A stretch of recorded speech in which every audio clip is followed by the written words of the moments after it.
Sa fake fact boom, pipila lang ang mga kada sa fact kung sa tingin nila ay totoo ang statement.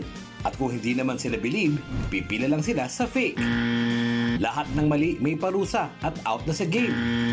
At ang isa namang matitira ang mag-uuwi ng premyo. May mga umuupo na, oh. Okay lang po yan. Dapat alam niyo po ang sagot. Okay, dapat mabilis ang inyong memory. Okay, may mga nakaupo dito, oh, takot mapulbusan. Sabi ko, bakit di kayo sumali? Takot daw silang mapulbusan. Ayun, oh, nag-uusap na sila, parang paano ba mapupulbusan? Kaya naman mga kada, ready na po ba kayo? Kinakabahan sa pulbos! Mga kada, if you're ready, let's play Fake Fact Boom! Here's item number 1. Pakinig pong mabuti.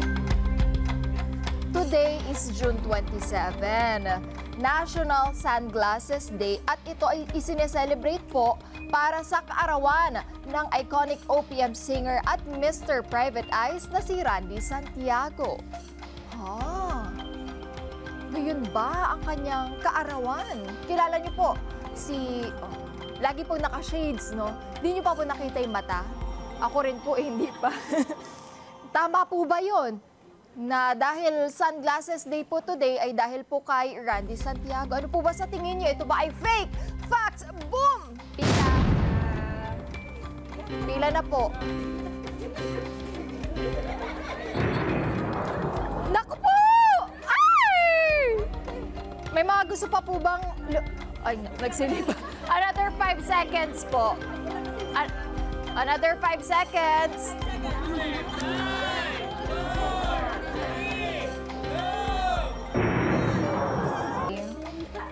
Today is June 27, National Sunglasses Day. At ito ay sineselebrate po para sa kaarawan ng iconic OPM singer at Mr. Private Eyes na si Randy Santiago. Ito ay...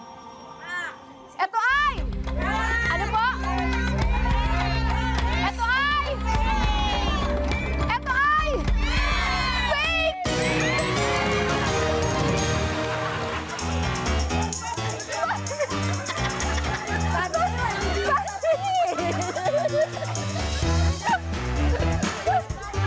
Kung nakita niyo lang yung itsura nila. Mga mamis, makinig po ha. Nag-mic na. Mga mamis, makinig po tayo kung bakit fake. Dahil ang birthday po ni Mr. Private Eyes Randy Santiago ay sa November 26 pa po. Kaya nagkaroon po ng National Sunglasses Day dahil noong June 27, 2019, ipinaalam po sa atin ng Vision Council ang kahalagahan ng pagsusuot ng UV o Ultraviolet Protective Sunwear or eyewear. Nag-start pala yan 2019. Napaka-importante po, di ba? Ng UV protection. Okay, kada squad, here's item number 2. Kahapon po ay kahapon inulan din tayo at dahil tag-ulan na po, kayo ba ay nakaranas ng maligo sa ulan? Nakaranas na po ba kayo? Ang sarap po maligo, no? Lalo doon sa alulod. Alulod ba yun? Sa alulod. Sana sininyasan mo ako. Kung ganon, alam nyo ba na ang shape ng raindrop ay parang hamburger bun? Ha? Kayo ba nakikita nyo ba yun pag kayo naliligo sa ulan? Hamburger bun ba yung kanyang shape, yung raindrop? Tingin nyo ba? Ano pong diskusyon yun, ma'am? May diskusyon dito. Siyempre, dapat lahat tayo marinig na sa diskusyon nila. Ang mga minsan may marites mode din kami. Bakit hindi? Ito na, ano po yung diskusyon dyan? Ma'am Letty. Ano po yun? Anong shape niya, Mami? Hamburger bun? Hindi po eh. Ay, hindi. Tingin. Ay, hindi. Hindi daw. Kasi pang hamburger, pwede kainin. Oo nga. Di ba nakagano naman tayo minsan? Oo nga. Kayo ba kada squad? Ano po ba sa tingin nyo? Ito ba ay fake? Facts! Boom! Pila. Pila na po, Mami.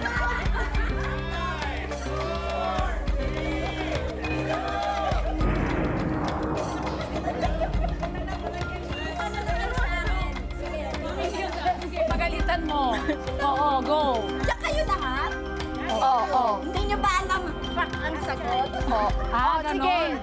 Sige, Mami Nilda, pero harap mo naman ang camera. Another 5 seconds. chance po.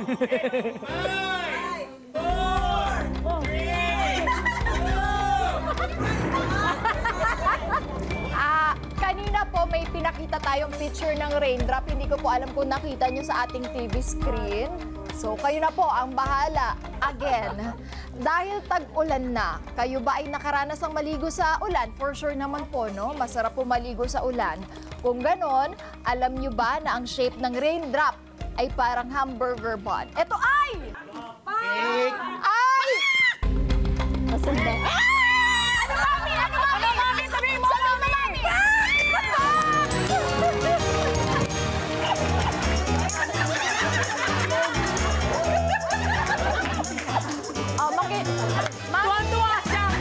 Makinig po mabuti, ang raindrops po ay hindi naman talaga hugis luha or teardrops. In fact, ang most common raindrop po ay may shape na parang hamburger bun. Ayon po yan sa United States Geological Survey. Kada squad, iilan na lang kayo. Makinig mabuti. Here's item number 3. Bawat isa sa atin ay may mga interesting stories, ang mga pangalan or meaning ng ating mga pangalan. At para sa mga curious po na mga kada squad, malaman kung ano ang meaning ng aking pangalan na Emma, ang ibig sabihin po niyan ay pangkalahatan, pangkabuuan, universal. Yun ba ang meaning ng Emma? Universal nga ba ang meaning ng Emma? Meron po ba kayong mga apo, mga anak na pangalan ay Emma? Mag-isip mabuti. Ano ba sa tingin niyo ito ba ay fake? Fact! Boom! Tita!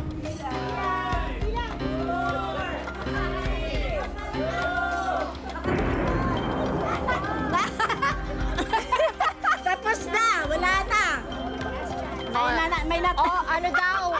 Sabi ng ating staff, last chance daw po. Another 5 seconds. Encourage mo sila, sige! Ayan. Lahat ng lahat. Sige. Ayun, nahati na naman po. Ano nga ba ang meaning ng Emma? Ang meaning nga ba talaga ng Emma ay pangkalahatan, pangkabuuan, o universal? Ito ay! Ito ay! Ito ay! Ito ay! Fact!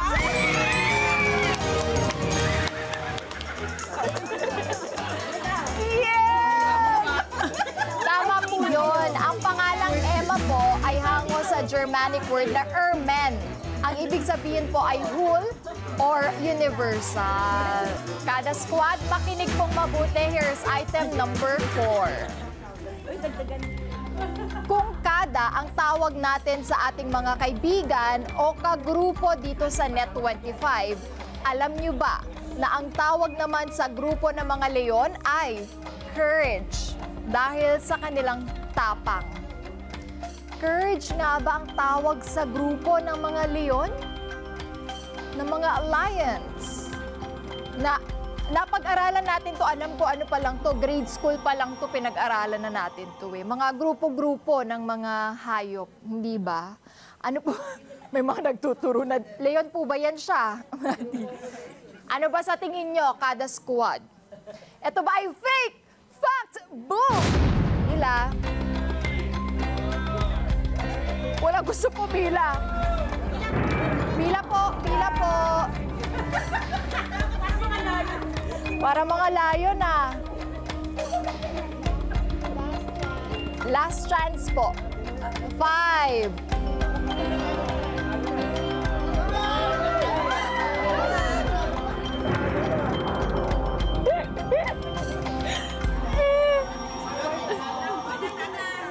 Ay, si Mami Nilda. Ano sabi ni Mami Nilda? May nanalo, no? Oo. Pwede ba tanungin natin, amiga, si Mami Emelita, bakit sa fact siya pumila? Mami Melita, you look so lonely there.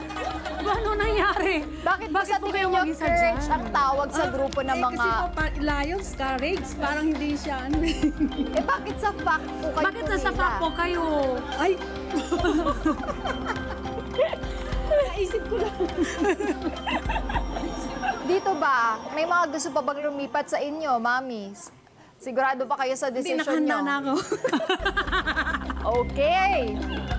May sagot ba yung kada squad natin?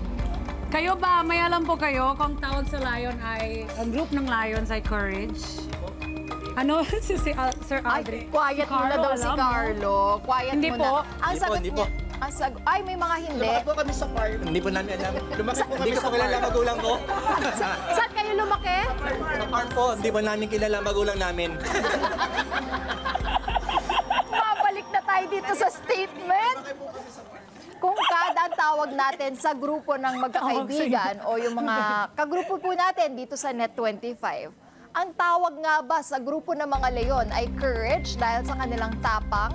Ito ay... Ito ay... Louder! Hilda, ano? Ito ay... Ito ay... Fake! Galing niya si Hilda dyan. Alam niya, no? Oh, makinig po tayo mabuti kung bakit fake. Ang tawag po sa may alam ba dyan yung tawag sa grupo ng mga leon? Alam nyo ba kada squad? Ang tawag po ay pride. Traditionally, ang mga lions ay itinuturing na maharlika sa lahat ng hayop. At dahil sa mga katangian ng mga leon na parang maharlika ay dahil sa kanilang nobility, dyan na-inspired ang pangalan ng kanilang grupo na Pride. Okay, kaya makinig po kayong mabuti. Eto na. Ha? Okay. Kayo ba ay takot malagyan ng makeup o malagyan ng kahit anumang may kulay sa inyong mukha? Kasama na po ang pulbos. Takot ba kayo doon? Takot na takot na. Kung ganon, kayo po ay may tinatawag na pulvosophobia. Ayan po. Oy, si Jeffrey. Pulvosophobia. Ano yan? Fan talaga yan ng kada umaga at ni Diana. Oh, 'di ba? Dapat ganyan po kayo pag napupulbusan. Malay nyo, next time kayo na po ang ipapakita ng kada umaga. Ano po ba sa tingin nyo? Tama po ba ito na ang tawag sa mga takot malagyan ng make-up o kahit anong kulay, pwede pong pulbos? Ang tawag po doon ay pulvosophobia. Ano ba sa tingin nyo kada squad? Ito ba ay fake? Fact? Boom! Pila. Tignan dalawa lang po. Mami Emily, dito na po kayo sa fact. Kasi unahan lang po. First to po. O, napapagalitan ka na ni Mami. Dito ka na. Okay. Mami Letty, sure na sure ka ba sa iyong sagot? Hindi rin. Kayo ba ay takot malagyan ng makeup o malagyan ng kahit na anong mang kulay sa inyong mukha? Kasama na po ang pulbos. Kung ganon, kayo po ay may pulvosophobia. Ito ay! Ito ay! Anong sagot ng kada squad? Ito ay! Ito ay! Fake! Ay, nag-away. Makinig po mabuti, hindi po pulvosophobia ang tawag. Ang tamang sagot po ay maquillaphobia. Hango po ito sa French word na maquillage, na galing naman sa maquiller, na ang meaning ay to apply makeup. Ang maquillaphobia po ay hindi normal na pathological fear sa pagme-makeup or kahit anong contact po sa makeup or cosmetics. Pero Ano masasabi mo, kada Ate Nilda? squad, kaya sa pagpila, make up your mind. Very good ka. Maganda itong item number 6 natin, kaya makinig po kayong mabuti. Nararanasan nyo ba yung pakiramdam nyo na nagri-ring po ang phone ninyo, pero sa totoo, hindi naman talaga ito nagri-ring? Yung parang mapapatingin kayo na parang may naririnig ako yung ringtone ko yun, pero hindi pala talaga nagri-ring yung phone natin. Ang tawag pala sa ganong feeling ay ringxiety. May mga ganong pakiramdam, naramdaman nyo na ba yun? Ako po may ganon yung parang napapraning ka minsan na parang may tumatawag sa akin, pero wala naman pala sa aking cellphone. May ganun po ba kang kada squad? Nakaranas na po kayo ng ganun, no? Minsan nagmamadali ka pang kunin yung phone, di mo makita, nasa tabi mo lang pala. Ang tawag ba doon ay anxiety? Kada squad, ito ba ay fake? Fact! Boom! Pila.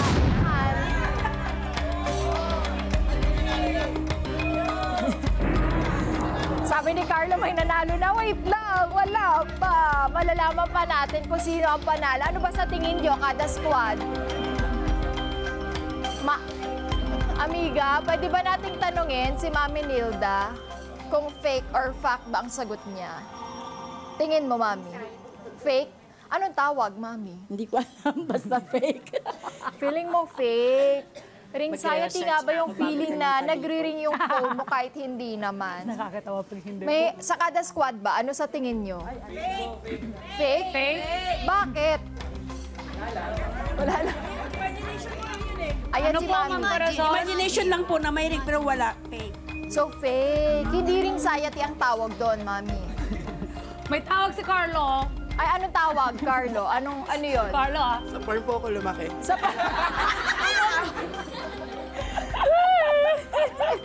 Baka mabisita po tayo dito. Pwede, can we keep Ate Nilda? Oo nga. Gusto ko na si Mami Nilda. Nilda serve naman niya dito. Pero eto, sino nga ba ang deserve manalo sa inyo? Best friend ko eh. Mag-best friend. Kaya manalo matalo yung isa sa kanila, maghahati daw Maghahati sila. sa prem. Ay, napag-usapan agad. Magaling. Ang ibigay nyo hindi pwedeng hatiin. O, Hayaan sige, mo sila Mami. mag-away. Oo, sige. Tubig. Kailangan mainom agad pagka panalo. Okay.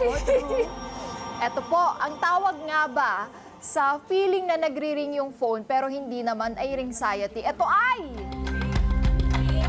Ito ay... Ito ay... Ito ay... Pasilip daw. Pag pinasa mo, Mami, dapat masabi mo Nakakatawa agad, si ha? Mami Isigaw Nilda. mo, Mami, ha? Isigaw mo. Ilapit mo na yung mic mo, Okay. Mami. Ito ay... Anak ng Pepe. Ito ay... Sabihin mo kayo! Ate Nilda! Okay. Meron po. Ang salitang, makinig po tayong mabuti, ang salitang anxiety ay naimbento ng psychologist na si David Laramie na nagdi-describe po ng feeling na ilusyon na may tumatawag sa phone pero wala naman talaga. Posible daw na ang brains natin ay nakakondisyon na sa mga biglaang tatawag sa ating phone. Usually, nangyayari to kapag may problema tayo na gustong ma-resolve o kaya naman, di ba, kapag may sakit sa ating family member kasi parang natataranta or napapraning tayo na parang hala baka may update na. So, may word po na anxiety. Ay, yan din naisip ko kanina. Ano po? Ano po yun? tawag? Uy, tamami! Pring. Praring! Praring, saring, praring. Ang iniisip ko naman, wait lang, nag-aaway na sila. Tingnan mo, nag-aaway na sila, Ate Nilda. Tatlong mag-best friends kasi sila. Pinulgol ko ni Ate Nilda. Ay! Uy! Baka. Thank you po. Thank you, Ernie. At dahil dyan, ay lahat sila makakatanggap ng Sweet Blooms, the Yun. flower you love to eat. Ito, dessert. Yes, thank you po, Ayun. Erlyn. At Letty, picture muna, picture, bago tayo magbigay ng Hindi ko prize. na alam kung sino nanalo. Ayan, si Ate. Okay, thank you, Erlyn. Lapit tayo dito, Lapit tayo Mami dito. Nilda at Letty. Ate Nilda, yung mic mo. Congratulations, Letty. At dahil ikaw ang panalo, makakatanggap ka ng Levex International Pure Organic Barley Gift Pack. Anong masasabi mo ngayon? Thank you po. At si Mami, Mami Nilda, Nilda din, makakatanggap din ng Lock Sleep Gift Bag! Yay! Mami Nilda. Araw-araw ko dito. Makakaipot ka dito. We love you, Ate Nilda. Thank Thank you. you po. Thank you. Maraming salamat po. Grabe. Delikado po si Miss Pia, may kapalit na. Ay, yung ganon. Maraming salamat po. Game na game talagang kada squad natin. Kaya sa susunod, galingan po ang diskarte next time sa pilian at pilahan dito pa rin po sa Fake Fact Boom! Hi! mga ka-Net25! This is Emma Tiglao. For more Kada Umaga updates, just click the subscribe button and follow us on Net25 social media pages at Net25 TV and at Net25 Entertainment Facebook page.